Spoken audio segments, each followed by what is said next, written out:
the Western democracies have been evacuated of any meaning, and the plutocracy is what we have. I just wonder, do you vote in general elections in America, or would you advise somebody in UK to go and vote next year in general elections? My feeling is that it's a decision, but it's the kind of decision that's kind of 10th order. I think it should be made in 5 minutes. Sometimes there's a point in voting, like there's a, you know, it could be, there's worse and less worse. Okay, it might make a difference. And I sometimes vote.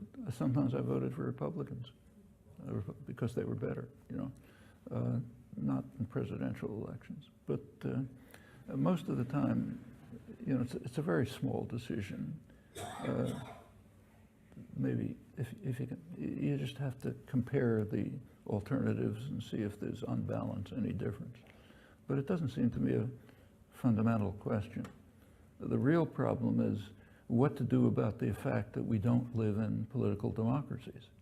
That's the real problem. So take the United States, which I know better and has been studied more intensively.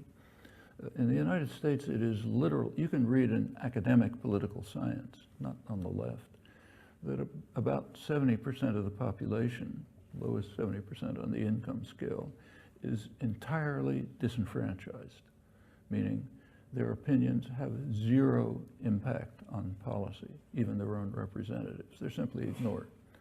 One of the reasons why they don't vote, they may not read the scientific journals, but they know it in their lives. As you move up the income scale, you can start getting a little more influence, as measured by the relation between attitudes and policy. Okay? When you get to the very top, which is a fraction of 1%, policy is made. Okay, what kind of a system is that? I mean, does it matter if you pick one or another representative? Sometimes it does, at kind of way out at the margin.